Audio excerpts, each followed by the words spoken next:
Ας ξεκινήσουμε λοιπόν. Είμαστε η Research Critique, μια αυτοοργανωμένη, αντιεραρχική ομάδα ερευνητών και υποψηφίων διδακτορισσών από την Αθήνα.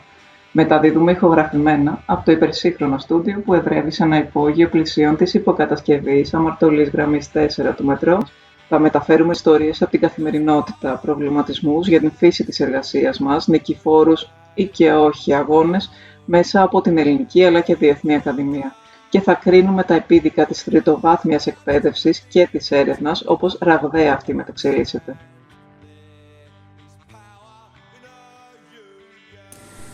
Και τώρα σε αυτό το δεύτερο podcast θα συνεχίσουμε τη συζήτηση για τις απεργιακές κινητοποιήσεις του University and College Union στο Ηνωμένο Βασίλειο, πώς αυτές πραγματικά συνέβησαν και θα σχολιάσουμε και το αποτύπωμά τους.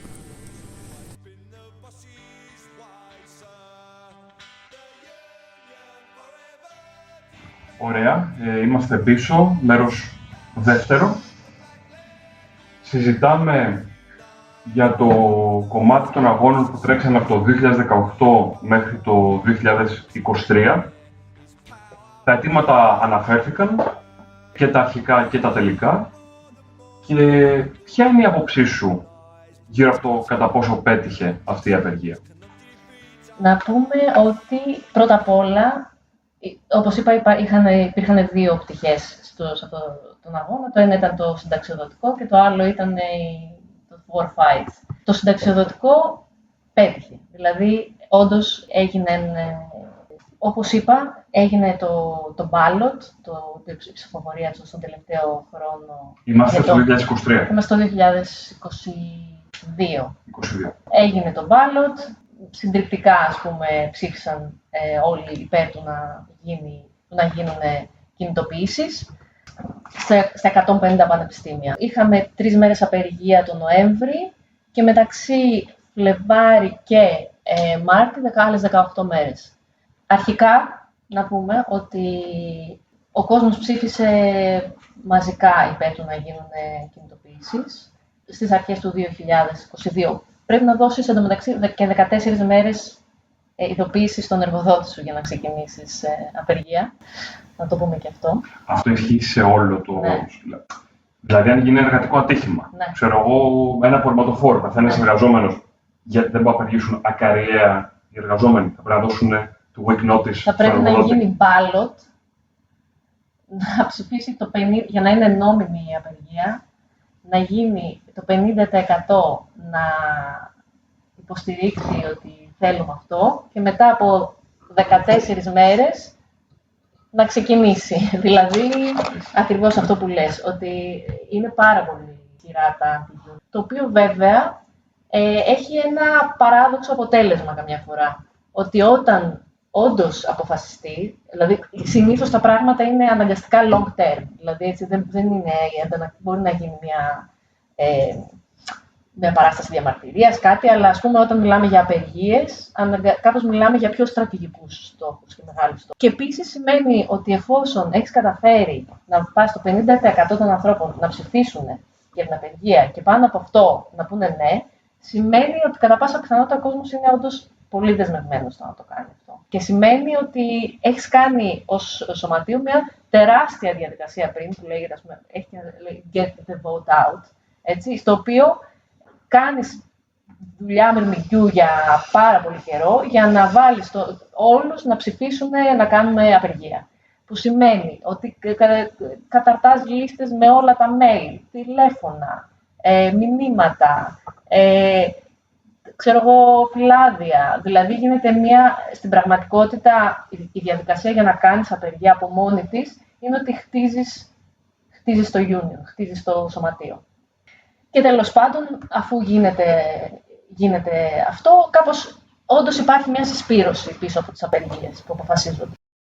Επιστρέφουμε στο 2022. Ναι. Επιστρέφουμε εκεί πέρα. Ψηφίζει ο κόσμος ότι θέλουμε escalation, έτσι, ότι θέλουμε κλιμάκωση. Λοιπόν, το τι βέβαια σημαίνει κλιμάκωση ήταν ένα αντικείμενο τεράστιας διαμάχης, γιατί για πολλούς από εμάς κλιμάκωση σημαίνει απεργία διαρκείας.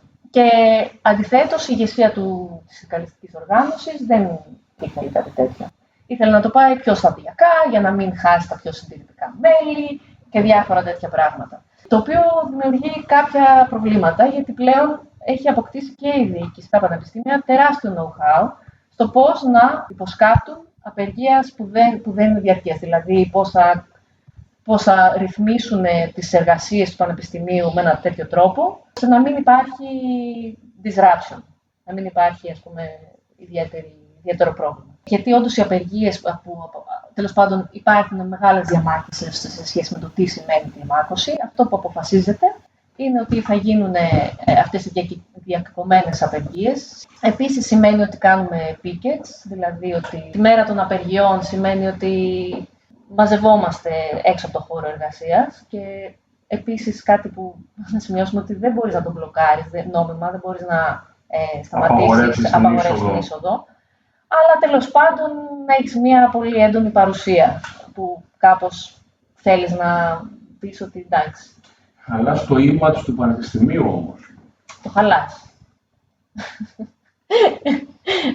Ναι.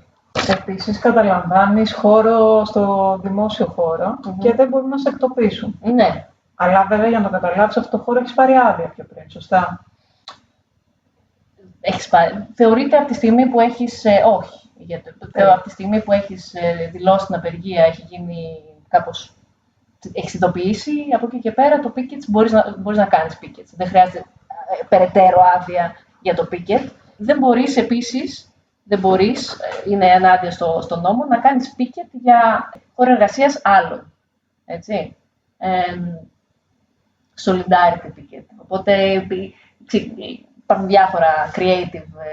Επίσης, δηλαδή όπως είπα, παίζει πάρα πολύ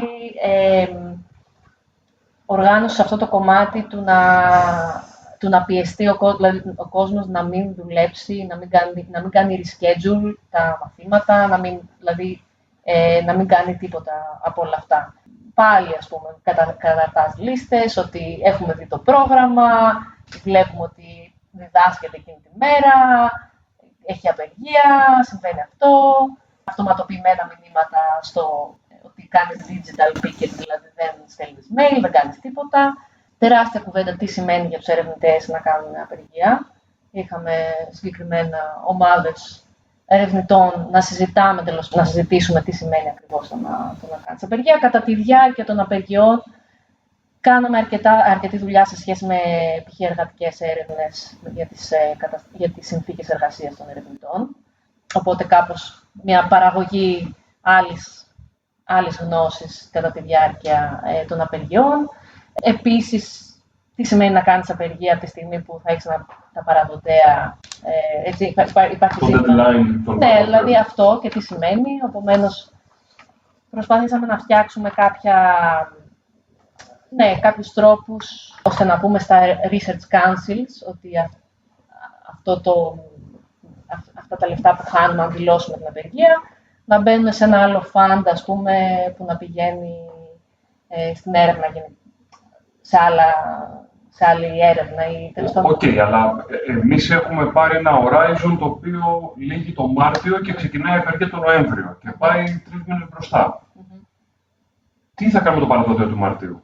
Δηλαδή, φαντάζομαι ότι έχετε αντιμετωπίσει τέτοια προβλήματα, γι' αυτό ρωτάω. Πώς μπορείτε να αντιμετωπίσετε κάτι τέτοιο? Στέλνετε, θέλω να πω, κάποιο γράμμα στο Horizon ότι έχει συμβεί αυτό, οπότε το deadline θα πρέπει να πάει παρακάτω. Ναι, ουσιαστικά έγιναν προσπάθειες να βρεθούν κάποιοι πιο συλλογικοί τρόποι απάντησης για το τι σημαίνει απεργία στην έρευνα και επίσης είχε να κάνει πάρα πολύ και με τους principal investigators, αυτούς που είναι οι managers, ας πούμε, των ερευνητικών προγραμμάτων και ποια ήταν η θέση του συγκεκριμένου. Γιατί κάποιοι είναι μέλη των σωματείων, ας πούμε, και συμμετείχαν στις απεργίες και άλλοι δεν ήταν. Κατά τη διάρκεια, τέλος πάντων, αυτών των μηνών υπήρχαν διαπραγματεύσεις σε εθνικό επίπεδο, που από τη μία πλευρά ήταν η ηγεσία, ας πούμε, του UCU και από την άλλη ήταν το Σωματείο των Αφεντικών. Είναι ουσιαστικά... Το UUK. Ναι, που είναι όλοι vice chancellors, τέλος πάντων αυτοί οι διοικητές, τέλος πάντων των πανεπιστημίων. και υπήρχαν αυτές οι διαπραγματεύσεις. Οι προσφορές, ας πούμε, που κάνανε ήταν πολύ λίγες, δεν ήταν ικανοποιητικές. Ωστόσο, ας πούμε, η ηγεσία έβαζε συνεχώς, ενώ αυτές οι προσφορές ήδη είχαν απορριφθεί από τα μέλη, τις έβαζαν συνεχώς σε ψηφοφορία, ενώ τις πρώτες είπα και μην τις δεχτούμε, αλλά τις επόμενες ήταν σε φάση, ξέρεις, ότι πάνε καλά οι διαπραγματεύσεις, ότι υπήρχαν διάφορες οπισθοχωρήσεις δηλαδή, οι οποίες πολεμήθηκαν από τα κάτω πάρα πολύ. Και σε ένα τεράστιο βαθμό οι απεργίες συνεχίσανε λόγω των μελών βάσης, ας πούμε, που εναντιώθηκαν, με πάρα πολύ. Δηλαδή, κάπως στην πραγματικότητα, ο μισός αγώνας ήταν ενάντια στην ηγεσία του Σωματείου. Έτσι. Τον Απρίλη, νομίζω, ψηφίστηκε, γιατί μετά πέρασαν οι 6 μήνες, έτσι, το κάθε mandate, ας πούμε, όταν κάνεις ένα ballot, αυτό διαρκεί 6 μήνες. Μετά πρέπει να έχεις νέο. Ξαναέγινε ballot, το οποίο ξαναψηφίστηκε, ας πούμε, escalation στη δράση, το οποίο ήταν το marking and assessment boycott, που σημαίνει ότι δεν βγαίνουν πτυχία βασικά. Έτσι, τύπου σταματάς την παραγωγή. Δηλαδή δεν γίνονται εξετάσεις, δεν γίνεται τίποτα. Αυτό είναι κλιμάκωση ή αποκλιμάκωση? Γιατί από μια συνθήκη που ουσιαστικά δεν γίνονται ούτε μαθήματα ούτε έρευνα, περνάμε σε μια συνθήκη που δεν γίνεται διόρθωση γραπτών, αν το καταλαβαίνω σωστά. Δεν γίνεται οποιαδήποτε αξιολόγηση. Είναι μια άλλη μορφή. Ουσιαστικά είναι ένα μποϊκοτάζ, ας πούμε, έτσι, της παραγωγής της πανεπιστημιακής, του εργοστασίου γνώσης. Δηλαδή, αν δεν μπορεί να παράξει. Της εκπαίδευσης. Αν δεν μπορεί να παράξει. Ναι, να παράξει, γιατί στην πραγματικότητα, και οι φοιτητές πλέον δεν πάνε εκεί για να μάθουν. Ναι, δηλαδή, κάπως οι φοιτητές έχουν τη λογική του πελάτη, ας πούμε, που αγοράζει ένα προϊόν. Και το προϊόν αυτό είναι το πτυχίο, βασικά. Αυτό, όταν σταματάει να παράγεται, δημιουργεί μεγάλα προβλήματα. Είναι το βασικό εργαλείο, με την έννοια ότι έτσι κι αλλιώς τα πανεπιστήμια βασίζονται πάρα πολύ στα fees. Δηλαδή, πάνω από το 50% των εσόδων του είναι τα fees, πάνω από το 50%. Αυτό σημαίνει ότι είναι και νομικά υπεύθυνοι για το αν θα δώσουν τα πτυχία ή όχι. Δηλαδή, ένας από τους κινδύνους ήταν ότι οι φοιτητές θα μηνύσουν, ας πούμε, τα πανεπιστήμια και θα ζητήσουν πίσω τα fees. Και υπήρχαν κάποιες τέτοιες κινήσεις. Οπότε, το ίδιο εξάμηνο, έρευνα γινότανε? Τώρα, αν γινότανε, ενώ δεν μπορώ να σου πω 100% ναι ή όχι, σίγουρα είχε μειωθεί, ας πούμε, σίγουρα είχαν πέσει οι ρυθμοί της έρευνας, αλλά πολλοί κόσμος δεν ήξερε πώς να συμμετέχει στα παιδιά ως ερευνητής ή ερευνήτρια. Αυτό και από την προηγούμενη φάση της απεργίας. Ναι, γιατί δηλαδή κάπως έχει να κάνει με τη μορφή αυτού του αγώνα, βασικά. Την απεργία και τι σημαίνει η απεργία στην έρευνα. Άρα με ποιο τρόπο διεξάγονταν η απεργία? Πρώτον, δεν μιλάμε μόνο για έρευνα, έτσι. Δηλαδή, το κυρίως κομμάτι, η αλήθεια, της απεργίας αφορούσε την διδασκαλία. Και στην έρευνα δεν ήταν τόσο έντονο όσο ήταν δηλαδή το κομμάτι της διδασκαλίας. Αλλά επίσης, δηλαδή κάπως οι ερευνητές επίσης έχουν και δηλαδή κάπως πολλοί από τους ερευνητές έχουν και διδακτικό έργο να κάνουν. Ή έχουν άλλα, ξέρω εγώ, στις βιβλιοθήκες, έχουν μεικτά, ας πούμε, σε καθήκοντα. Οπότε υπήρχε και αυτό το κομμάτι. Να επαναδιατυπώσω λίγο την ερώτηση.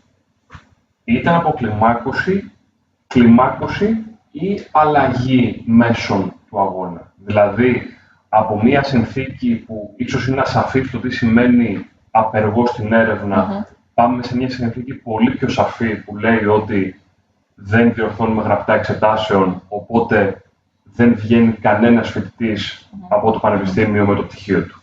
Ναι. Λοιπόν, γενικά το marking and assessment boycott θεωρείται κάπως, τουλάχιστον στην Αγγλία, το πυρηνικό όπλο, ας πούμε. Okay. Έτσι. Ακριβώς για το λόγο του πώς είναι δομημένη, τι σημαίνει τριτοβάθμια εκπαίδευση στην Αγγλία. Που είναι ένα προϊόν που οι άνθρωποι πάνε εκεί πέρα ένα χρόνο και πληρώνουν δεν ξέρω πόσα λεφτά για να πάρουν ένα πτυχίο και να κάνουν το οτιδήποτε άλλο. Επομένως, θεωρούταν θεωρούταν κλιμάκωση αυτό το πράγμα. Τώρα, το τι έγινε ήταν πραγματικά εντυπωσιακό. Έτσι. Γιατί έγινε αυτό που ο κόσμος πραγματικά δεν περίμενε ότι θα γίνει, που ήταν ότι άρχισαν τα πανεπιστήμια να δίνουν έτσι πτυχία, να δίνουν κολόχαρτα, κυριολεκτικά όμως. Χρησιμοποιήθηκαν διάφορα emergency measures που είχαν επίσης εμφανιστεί επί COVID και τέλος πάντων χρησιμοποιήθηκαν και εκεί και άρχισαν να δίνουν πτυχία χωρίς ακριβώς βαθμούς, περίπου, και αυτό να θεωρείται, ας πούμε, ok. Οπότε, και επίσης υπήρχε πάρα πολύ μεγάλη πειθαρχική, ας πούμε, και μισθολογική τιμωρία. Ναι. Δηλαδή, ενώ, ας πούμε, το marketing and assessment boycott αποτελεί μόνο ένα ποσοστό της εργασίας που κάνει στο πανεπιστήμιο, δηλαδή ουσιαστικά δεν είναι το 100% της δουλειάς σου, είναι ένα πολύ μικρό ποσοστό βασικά. Πολλά από τα πανεπιστήμια έκαναν απειλές και πραγματοποίησαν μειώσεις μισθών από 30% μέχρι 100%. Έτσι, δηλαδή ο κόσμος δεν πληρωνόταν καθόλου. Που εκεί, εντάξει, υπάρχει ένα άλλο, δηλαδή υπάρχει και το ταμείο του Οικονομικό Ταμείο, που κάπως ο κόσμος στηριζόταν εκεί, υπάρχει δηλαδή το ταμείο του Σωματείου.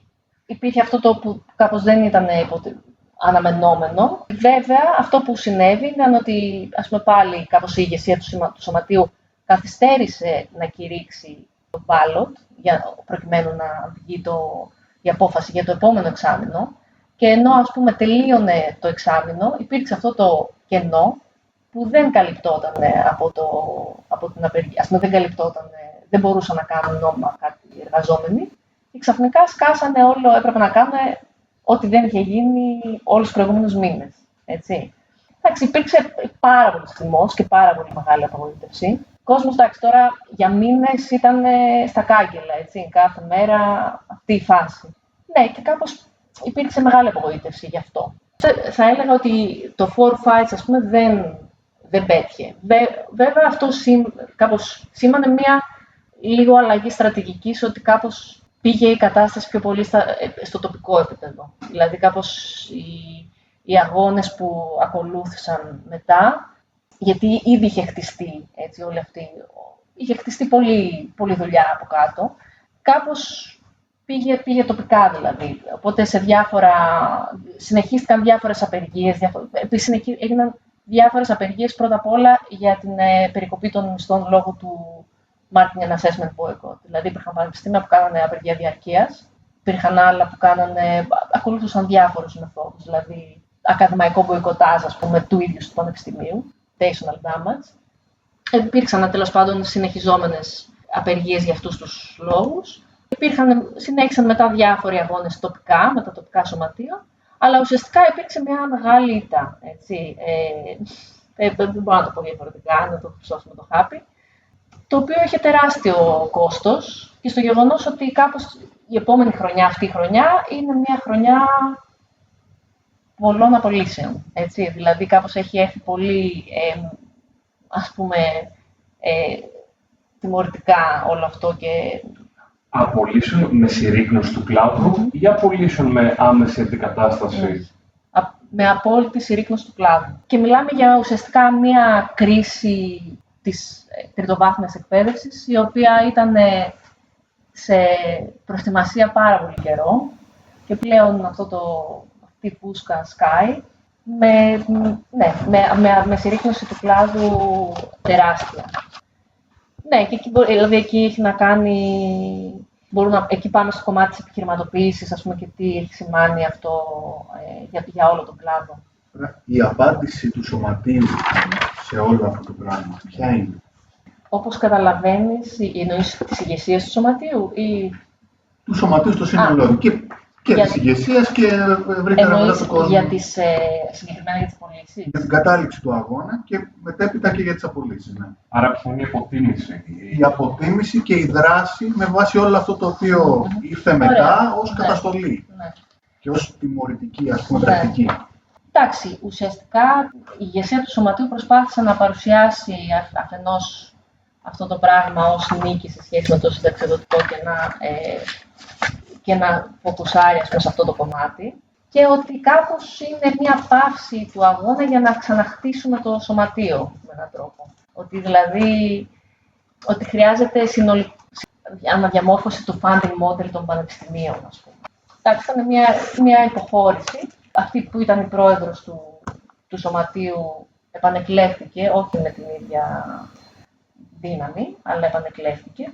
Και είναι επίσης πάρα πολύ κοντά στη νέα κυβέρνηση που είναι η κυβέρνηση των εργατικών. Φυσικά και ο κόσμος κουράστηκε έτσι, μετά από τόσο διάστημα απεργιών, μη πληρωμών, καταστολής. Όντως δηλαδή υπήρχε εσωτερικά ζητήματα στο σωματείο. Και πολλά μέλη θέλανε να σταματήσουν έτσι, ούτως ή άλλως. Οπότε κάπως παρουσιάστηκε ως και η επιθυμία των μελών. Αλλά εντάξει, μετά από μήνες που παρουσιάζεις κάτι ότι έχεις κάνει τα πάντα και δεν ξέρω τι, εντάξει, ναι, κάπως όντως υπήρχε και αυτή η πτώση στο ηθικό. Και με τα ζητήματα των απολύσεων, έχει προσπαθήσει να δώσει κάποια απάντηση στο σωματείο. Τη βάση του μέχρι την ηγεσία. Ναι, γενικά γίνονται πάλι, κυρίως σε τοπικό επίπεδο γίνονται πάλι απεργίες, έτσι. Είναι αυτό που λέμε, δεν κηρύσσονται σε εθνικό επίπεδο, αλλά σε τοπικό επίπεδο υπάρχουν απεργίες. Επίσης, έχουμε διαμορφώσει και άλλα δίκτυα, έτσι, δίκτυα βάσης, που μοιραζόμαστε μεταξύ μας resources για το τι κάνουμε. Και ουσιαστικά έχουμε ένα δίκτυο, για παράδειγμα, το οποίο έχουμε φτιάξει ένα οδηγό, οπότε καταλαβαίνεις ότι το πανεπιστήμιό σου ετοιμάζει απολύσεις και τι κάνεις, ας πούμε. Που σημαίνει ότι ξεκινάς μια διαδικασία να μαζέψεις πληροφορία για την οικονομική του κατάσταση, γιατί πρέπει να το αιτιολογήσουν, έτσι δεν μπορούν να πούνε ξεκινάμε από. Πρέπει να υπάρχει μια αιτιολόγηση. Και υπάρχει τέλος πάντων μια διαδικασία που μπορείς να ξεκινήσεις αν καταλάβεις ότι θα πυροδοτηθεί ένας κύκλος απολύσεων. Οπότε υπάρχουν κάποιες απαντήσεις, αλλά θα έλεγα ότι είναι πιο πολύ στο τοπικό επίπεδο και στην άτυπη συνεννόηση μεταξύ των τοπικών σωματείων παρά κεντρικά τόσο πολύ. Οπότε, σαν προσωπική αποτίμηση, θεωρείς ότι η ύπαρξη του UCU εν τέλει βοήθησε αυτόν τον αγώνα ή τον κατέστηλε? Με την έννοια ότι από αυτά που ακούσαμε καταλαβαίνω ότι περνάμε από μια δομή εθνική η οποία προσπαθεί να συντονίσει τα τοπικά σωματεία 130 πανεπιστημίων, το οποίο είναι πολύ μεγάλη κλίμακα αγώνα, συρρυκνώνεται και επιστρέφει πίσω στη βάση για να συνεχίσει να έχει μια αγωνιστική κατεύθυνση. Άρα, εν τέλει, ποια θα ήταν η θέση σου προς το αν βοήθησε το UCU, σαν δευτεροβάθμιο όργανο? Ναι. Ποιο UCU ακριβώς? Δηλαδή κάπως η Γενική Γραμματέας, η Εθνική Εκτελεστική Επιτροπή, δηλαδή κάπως είναι δύσκολο να απαντήσω αυτήν την ερώτηση, γιατί όντως υπήρχε δράση σε πολλαπλά επίπεδα. Σίγουρα σε ένα κάπως σαν δομή έχει μια σημασία το ότι υπάρχει αυτή δομή που δεν καταραίει συνολικά, να το πω και έτσι. Δηλαδή ένας αγώνας μπορεί να μην πετύχει, αλλά κάπως συνεχίζουν να υπάρχουν ορισμένες υποδομές οι οποίες σου παρέχει το UCU, δηλαδή σου παρέχει γνώση, training, διάφορα πράγματα που σου δίνουν στα local branches, ας πούμε, τη δυνατότητα να συνεχίσουν. Έτσι, και οι τοπικοί αγώνες δεν είναι από το πουθενά, δηλαδή έχει μια σημασία η ύπαρξη στον χρόνο και στην εθνική εμβέλεια, αλλά από την άλλη, όντως, ας πούμε, στη συγκεκριμένη φάση, η ηγεσία, ας πούμε, του UCU έδρασε ανασταλτικά, κατά την άποψή μου. Βέβαια, εντάξει, η ηγεσία του UCU, όντως, υπάρχουν και πάρα πολλά μέλη, τα οποία έτσι είναι πιο συντηρητικά. Οι σχέσεις τους με το σωματείο είναι τελείως πελατειακοί. Δηλαδή, το δίνουν κάποιες φορές για να έχουν μια ασφάλεια. Αυτό δεν σημαίνει ότι θέλουν να αγωνιστούν κιόλας. Ναι, οπότε υπήρχε και μια μεγάλη κουβέντα σε σχέση με την ερμηνεία του ποιο είναι το UCU. Είναι αυτοί που κατεβαίνουν στις απεργίες, οργανώνονται ή είναι τέλος πάντων αυτό που λένε τα απλά μέλη. Και ουσιαστικά η ηγεσία προσπαθούσε να παρακάμψει το κομμάτι, το οργανωτικό, αυτό που λέμε το πιο militant, προκειμένου να πει ότι αντιπροσωπεύει το μέσο μέλος, ας πούμε. Κατάλαβες. Και γι' αυτό το λόγο έκανε και διάφορα λεγόμενα e-consultations, δηλαδή e-surveys, έτσι, που ουσιαστικά έβαζε διάφορες αποφάσεις να πάρθουν στο επίπεδο να μπω τώρα εγώ σε μια φόρμα και να πατήσω yes or no, ας πούμε. χωρίς να έχει πραγματοποιηθεί η συνέλευση, να έχουμε συζητήσει, δηλαδή να ακολουθηθούν όντως οι διαδικασίες συνδιαμόρφωσης εντός. Και κάπως προσπαθούσε να γίνει αυτή η παράκαμψη με έναν τρόπο populist, ας πούμε, λαϊκιστικό, ότι εμείς ενδιαφερόμαστε για το μέσο μέλος. Και στην πραγματικότητα, αυτοί που ήταν οι πιο επισφαλείς, έτσι, συνήθως είχαν πιο ριζοσπαστική θέση από αυτούς που ήταν λίγο πιο μόνιμοι. Εντάξει, καμία έκπληξη σε αυτό, δηλαδή και στην Ελλάδα το έχουμε δει αυτό με τις ηλεκτρονικές ψηφοφορίες, οι οποίες έχουν προωθηθεί και σε επίπεδο σωματείων, μέσα από τον νόμο που έφερε σε έναν βαθμό ο ΣΥΡΙΖΑ και προώθησε μετά η Νέα Δημοκρατία, αλλά το έχουμε δει και σε επίπεδο σχολών. Δηλαδή το ότι για να θεωρηθεί έγκυρη, ας πούμε, η απόφαση ενός φοιτητικού συλλόγου θα πρέπει να έχει γίνει ηλεκτρονική ψηφοφορία. Βέβαια, αυτό δεν έχει εφαρμοστεί στην πράξη, παρά μόνο σε ελάχιστες εξαιρέσεις και ευκαιριακά τελείως. Να αναφέρουμε και σε αυτό το σημείο κάποιες πληροφορίες που βρήκαμε, π.χ. το ότι για το ζήτημα το συνταξιοδοτικό, ο Chief Executive του USS είναι ο φορέας που είναι υπεύθυνος για τις συντάξεις στο Ηνωμένο Βασίλειο, το Chief Executive, δεν ξέρω πώς ακριβώς να το αποδώσω, Bill Galvin, είπε ότι θα πρέπει οι εργαζόμενοι να πληρώνουν περισσότερα και να περιμένουν λιγότερα από ό,τι, μάλλον σε σχέση με το παρελθόν, σε σχέση με αυτά που έχουν ακούσει στο παρελθόν, μιλώντας φυσικά για τις ασφαλιστικές εισφορές και το επίπεδο της σύνταξης. Ενώ αυτό που αναφέραμε πριν σαν ανώτερα διοικητικά στελέχη, ο Vice Chancellor, δηλαδή Alistair Fitt, είπε ότι αυτή τη στιγμή απευθύνεται στο 2022, έτσι, έρχεται ένας αγώνας ο οποίος ζητάει περισσότερα χρήματα από τα πανεπιστήμια, την ίδια στιγμή που το περιβάλλον είναι ασταθές, έχουμε αύξηση του ανταγωνισμού, έχουν παγώσει τα δίδακτρα και υπάρχει μια παρατεταμένη αβεβαιότητα ως προς τις επιπλοκές του Brexit. Δηλαδή χρησιμοποιούνται κάπως επιχειρήματα εθνικής ενότητας και διατήρησης, ας πούμε, της ακαδημαϊκότητας και όλο αυτό το πράγμα που παρουσιάζεται σε κάθε αγώνα, έτσι, το ότι μη ζητάτε πολλά, γιατί αυτά, ό,τι μπορούμε δίνουμε κι εμείς, τι άλλο να κάνουμε, και ελάτε να τα βρούμε κάπως, να μοιράσουμε την πίτα, το οποίο προφανώς δεν πρόκειται να συμβεί ποτέ. Δηλαδή, ο τρόπος με τον οποίο το έχω δει από τα μέσα να λειτουργεί αυτή την συνύπαρξη ανθρώπων σε διαφορετική ιεραρχία μέσα στο σωματείο, είναι πολύ mixed bag, να το πω κι αλλιώς. Πολύ...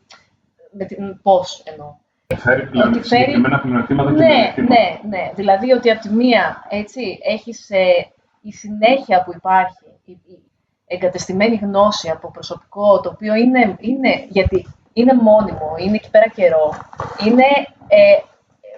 είναι πολύ μεγάλο πλεονέκτημα. Και επίσης η ασφάλεια και η προστασία που μπορεί να δώσει όταν υπάρχουν κάποιοι αγώνες που δεν μπορείς εσύ να εκτεθείς τόσο πολύ ως μη μόνιμο προσωπικό. Και έτσι, ας πούμε, για παράδειγμα, μπορείς στο συγκεκριμένο τμήμα να οργανώνει το UCU, ας πούμε, κάτι, αλλά το ζήτημα της επικοινωνίας, ας πούμε, και το να το προωθείς αυτό το πράγμα, τον αγώνα σε ένα συγκεκριμένο τμήμα, ας πούμε, το αναλαμβάνει το κομμάτι των μόνιμων και όχι το κομμάτι των επισφαλώς εργαζομένων. Απ' την άλλη, όταν εγώ είμαι στο σωματείο και κάνουμε κουβέντα, ξέρω ότι μπορεί να με διαβάζουν, ας πούμε, πολύ, ξέρω εγώ, radical, και ξέρω ότι αυτοί μπορεί μετά να αποφασίσουν αν εμένα η σύμβασή μου θα ανανεωθεί. Είναι ζήτημα. Όλο αυτό που έχεις περιγράψει φαντάζει ένας γραφειοκρατικός λαβύρινθος, μέσα στον οποίο πρέπει να κινηθεί ένα άτομο το οποίο, ακόμα και να ξέρει τη γλώσσα, θα πρέπει να αντιληφθεί νομικές έννοιες, το οποίο δεν είναι καθόλου εύκολο. Θα πρέπει να καταλάβει την κουλτούρα του κόσμου μέσα στην οποία καλείται να δράσει. Πώς ενσωματώθηκες εσύ προσωπικά σε αυτό το πλαίσιο? Λοιπόν, κοίταξε να δεις. Αρχικά μπήκα στο σωματείο γιατί πίστευα ότι πρέπει να μπω στο σωματείο. Δηλαδή γράφτηκα και ξεκίνησα να πηγαίνω στις συνελεύσεις, που φαινόταν δηλαδή ο πύχης κατανόησης του τι συμβαίνει ήταν πάρα πολύ υψηλός. Ακριβώς για αυτούς τους λόγους που είπες. Είναι πάρα πολύ δύσκολο. Είναι ένα γραφειοκρατικό τέρας που πραγματικά δεν καταλαβαίνεις από πού να το πρωτοπιάσεις και πώς λειτουργείς και πώς να εμπλακείς. Και βάλε μέσα σε αυτό, ναι, όχι μόνο τη γλώσσα, αλλά και το γεγονός ότι γενικά, άμα είσαι σε επισφαλή θέση, αυτό που συμβαίνει είναι ότι πηγαίνεις. Δηλαδή, δεν είναι μόνο ότι το συμβόλαιό σου κρατάει για πολύ μικρό διάστημα, είναι ότι αλλάζεις και περιβάλλοντα συνέχεια. Έτσι, είναι πολύ συχνό φαινόμενο η γεωγραφική μετακίνηση. Όντως, είναι ένα γραφειοκρατικό τέρας και είναι πάρα πολύ δύσκολο να εμπλακείς. Γι' αυτό και ουσιαστικά, ειδικά για αυτούς που είναι επισφαλώς εργαζόμενοι και μπορεί να έρχονται για πολύ μικρό χρονικό διάστημα, ένας από τους βασικούς τρόπους εμπλοκής είναι μέσα από την ίδια τη δράση. Και έτσι ήταν και για μένα προσωπικά. Δηλαδή, πέρα από το κομμάτι ότι, γράφτηκα στο σωματείο, πήγαινα να συνελεύσω, αλλά η πραγματική εμπλοκή ήρθε μέσα από τον ίδιο τον αγώνα. Επομένως, αυτή η ιδέα ότι πρέπει πρώτα να χτίσουμε το ίδιο το σωματείο, αυτό που λένε the density, ας πούμε, πρέπει να χτίσουμε την πυκνότητα του σωματείου προκειμένου να κηρύξουμε μια δράση, είναι ένας μύθος. Γιατί σε ένα τεράστιο βαθμό το σωματείο το χτίζεις μέσα από αυτή τη δράση. Έτσι, και ήταν επίσης πολύ χαρακτηριστικό ότι το σωματείο του Cambridge πήγε από 700 άτομα σε 1.400 το 2018, ακριβώς όταν ξεκίνησαν αυτές οι απεργίες που δεν ήταν one-off, tokenistic, πώς το λένε, μία απεργία και όντως ο κόσμος κατάλαβε ότι τώρα πάμε σε έναν αγώνα. Το ίδιο το σωματείο κέρδισε νομίζω 15.000 άτομα εκείνη τη χρονιά. Επομένως, είναι πολύ σημαντικό αυτό ότι τέλος πάντων πέρα από το campaigning και το recruiting και το δεν ξέρω τι, το να μπαίνεις σε αγώνες και κατά προτίμηση να τους κερδίζεις, είναι ο βασικός τρόπος να χτίζεις το ίδιο το σωματείο. Ένα άλλο που δεν αναφέραμε είναι ότι υπάρχουν επίσης πάρα πολλοί νομικοί αγώνες, σε νομικό επίπεδο. Πολλά claims που γίνονται από το σωματείο και σε τοπικό επίπεδο, που λες ότι εδώ, ας πούμε, δεν τηρείται τα νόμιμα.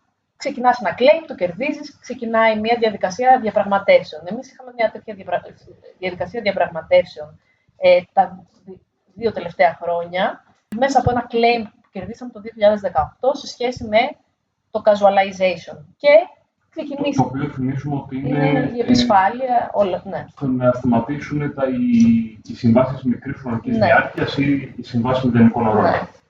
Και πηγαίναμε σε κάναμε αυτές τις διαπραγματεύσεις. Ήμασταν μια επιτροπή τέλος πάντων που ήμασταν υπεύθυνοι αυτών των διαπραγματεύσεων. Και πηγαίναμε και θέλαμε να βάλουμε πέρα από το κομμάτι της διάρκειας των συμβολέων ότι το redeployment policy. Το redeployment policy είναι ότι αν έχεις δουλέψει σε αυτό το χώρο εργασίας και τελειώνει το συμβόλαιό σου, αν κηρύσσεται μια θέση εργασίας που είναι στα δικά σου καθήκοντα, δηλαδή πολύ παρόμοια με αυτό που κάνεις, ότι να μπορείς να ξαναχρησιμοποιηθείς εκεί. Και μάλιστα σε διάφορα πανεπιστήμια το έχουν κερδίσει. Ξέρω εγώ, στο Open University, όντως μπαίνεις σε ένα pool, ας πούμε, άμα τελειώσει το συμβόλαιό σου και πρέπει να επιλέξουν από εκεί πριν ανοίξουν τη θέση ευρύτερα. Για να διατηρήσει, ας πούμε, ένα πανεπιστήμιο, ξέρω εγώ, όπως το Cambridge, υποτίθεται το ανταγωνιστικό του μοντέλο, οι principal investigators, που μπορεί κάποιοι από αυτούς να είναι και μέλη του σωματείου, δεν θέλουν να λειτουργεί αυτό το σύστημα, γιατί θεωρούν ότι δεν θα πάρουν τους καλύτερους. Και πηγαίνεις, ας πούμε, να κάνεις διαπραγματεύσεις με τη διοίκηση γι' αυτό και σου λένε τι μας λες τώρα. Εδώ, ξέρω εγώ, οι principal investigators, ας πούμε, δεν το στηρίζουν αυτό το πράγμα. Εμείς το θέλουμε, γιατί retention of knowledge και whatever, αλλά δεν το θέλουν οι δικοί σας, ας πούμε. Οπότε προφανώς υπάρχουν εσωτερικές συγκρούσεις. Και σε επίπεδο μελών αυτή τη φορά, σε επίπεδο ανώτατης ιεραρχίας, π.χ. Εθνικής Εκτελεστικής Αρχής και Γενικού Γραμματέα με τη βάση, συγκρούσεις μέσα στην ίδια τη βάση. Ναι. Ακριβώς λόγω αυτής της εσωτερικής αυτού του ανταγωνισμού που υφίσταται από τα πάνω και από κάθε επίπεδο, με όλα τα πανεπιστήμια που ανταγωνίζονται μεταξύ τους, μέχρι τους ερευνητές για να πάρουν τα fundings, μέχρι τους εργαζόμενους για να πάρουν τη θέση, και αυτός ο ανταγωνισμός, ας πούμε, διαπερνάει κάθετα όλη τη δομή και, ας πούμε, αυτή την επιβάλλουν και αυτοί που έχουν μεγαλύτερη ιεραρχική θέση τους από τα κάτω, ας πούμε. Οπότε εννοείται ότι υπάρχουν αυτά τα ζητήματα. Ένας τρόπος κάπως να μπορέσεις να ελιχθείς μέσα σε αυτό είναι το γεγονός ότι υπάρχουν οι επιτροπές των ειδικών συμφερόντων, ας πούμε, που ας πούμε τα ζητήματα αυτά τίθενται από αυτές τις επιτροπές και ουσιαστικά αντιπροσωπεύουν αυτά τα μέλη, ας πούμε, μέσα στο σωματείο με πολύ συγκεκριμένα αιτήματα τα οποία πρέπει να προτεραιοποιούνται, να γίνονται κομμάτι, ας πούμε. Αλλά εντάξει, μιλάμε για υλικά συμφέροντα ψυχρού εδώ πέρα, οπότε... Αλλά τέλος πάντων ότι κάπως τα αιτήματα που μπαίνουν σε λίγο πιο δομικά χαρακτηριστικά του πώς λειτουργεί το σύστημα. Το πολυτέταλο σύστημα που έχει δομήσει ένα πάρα πολύ μεγάλο σωματείο, φάνηκε ότι μπορεί δυνητικά να λειτουργήσει αν λειτουργεί αποκεντρωμένο. Δηλαδή, αν έχει καθοριστικά ισχύ στα γεωγραφικά μέρη όπου μπορεί ο κόσμος να συνδεθεί μαζικά και συλλογικά, κυρίως συλλογικά και σε δεύτερο επίπεδο μαζικά, να παράξει αγώνες. Εάν αυτό καθετοποιείται σε μεγαλύτερη κλίμακα, που θα θεωρούσε κάποιος ότι θα χρειαστεί να γίνει αυτή η καθετικοποίηση, να υπάρχει ένας τρόπος οργάνωσης, παιδί μου, θα μπορούσε δυνητικά να έχει και ένα πάρα πολύ κακό αποτύπωμα.